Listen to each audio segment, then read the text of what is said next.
to all of you. Once again I am here with geography for class 9 children. So last class I have started the chapter Latitudes and Longitudes, and I explained what is latitude and which are the important lines of latitudes.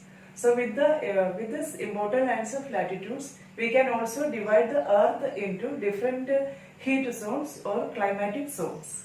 So we have seen that in the last session that the shape of the earth is oblate spheroid or this round in shape. And because of this spherical shape, the heat received by the surface of the earth is not same everywhere, or the insolation received by the surface of the earth is not same on the surface of the earth. There are some other reasons for this, like rotation of the earth, revolution of the earth, and inclination of the earth's axis. Because of all this reason, the heat received by the surface of the earth is not same, or the heat is not distributed equally all around the earth. So this, with the help of this diagram is about the climatic zones or heat zones. With this, let us just start this topic. So we are starting with the these are the climatic zones or heat zones of the earth. We are starting with the torrid zone. This torrid zone is between Tropic of Capricorn and Tropic of Cancer. That is between 23.5 degrees south and 23.5 degree north, and between equator. That means both sides of the equator. Here it is on the top of the equator. It is north torrid zone, and it is south torrid zone in this part. And this is the region where maximum amount of heat is received, or vertical rays of sun is received in this region, or we can say that this torrid zone receives direct rays of the sun. And compared to all other regions, so this torrid zone receives the maximum insolation. So it is known as torrid zone.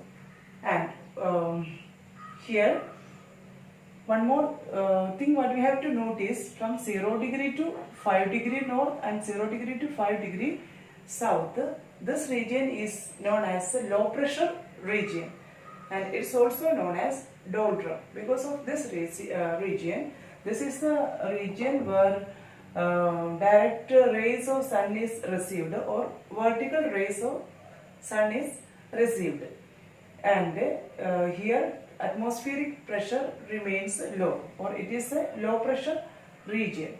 Because of this reason, that when the temperature is more, atmospheric pressure is less. So we have seen this region more insolation is received. Because of this reason,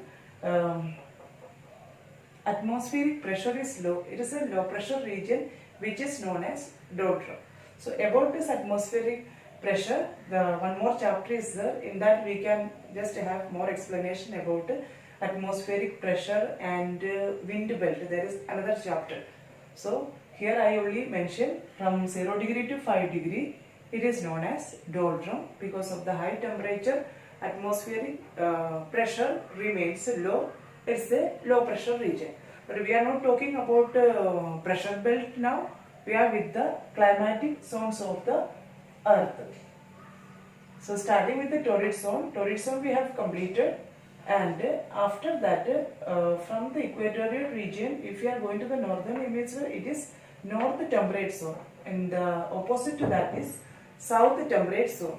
This temperate zone falls just after torrid zone, and it is between Tropic of Capricorn and Antarctic Circle in the south, and in the northern hemisphere it is between Tropic of Cancer and Arctic Circle. That is between 23.5 degree north and 66.5 degree north in the northern hemisphere, and between 23.5 degree south and 66.5 degree south in the southern hemisphere. And this region which is temperate region, here less amount. That means compared to torrid zone, as we are going from the equatorial to polar region, the heat received by the surface of the earth goes on decreasing.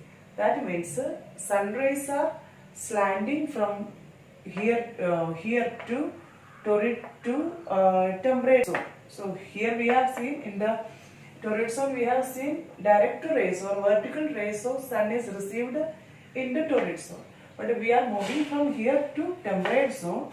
The sun rays goes on slanting, and it is not direct or vertical, it is slanting. As a result, compared to torrid zone, less heat is received by the temperate zone. And because of this reason, here in winter time, days are very short and nights are low, and it is opposite in summer season. And because of this temperate climate, more than half of the population is living in this temperate zone, that is between Tropic of Cancer and Arctic Circle in the northern hemisphere, and Tropic of Capricorn and Antarctic Circle in the southern hemisphere. That is the second heat zone. So what I am explaining here is about the climatic zones of the earth, or heat zones of the earth. First one I said, that is torrid zone. After that it is temperate zone. Again we are going further. It is frigid zone. So when we are reaching in the frigid zone, the heat received by the surface of the earth is very less, because sun rays are much slanting. Compared to this region, the sun rays are much slanting in this frigid zone. As a result, the temperature received or the insolation received by the surface of the earth is very less. So this is known as frigid zone.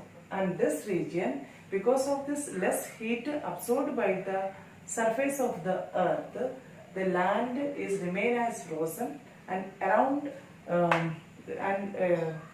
9 months here winter, and remaining months also land is frozen. So because of this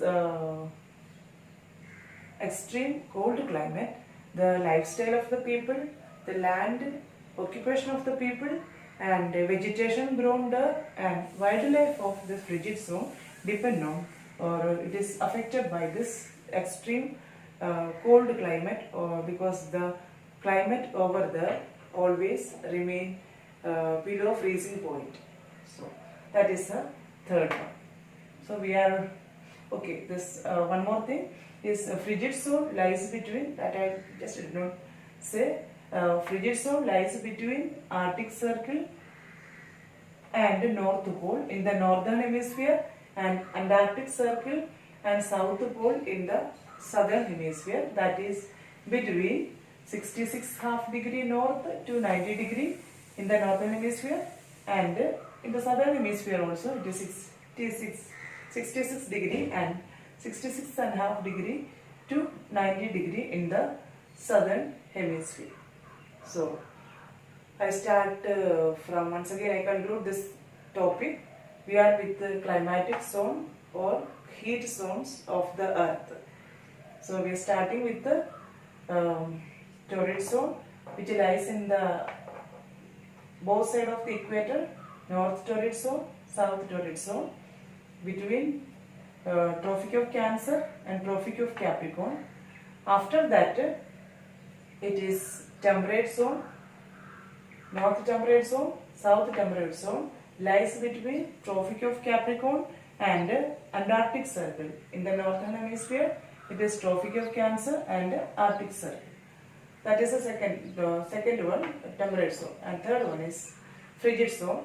Frigid zone lies between Antarctic Circle and South Pole. Here it is Arctic Circle and North Pole. That is the third one. So we have three zones, that is torrid zone, temperate zone and frigid zone. So we will continue with longitudes in the next class. Thank you.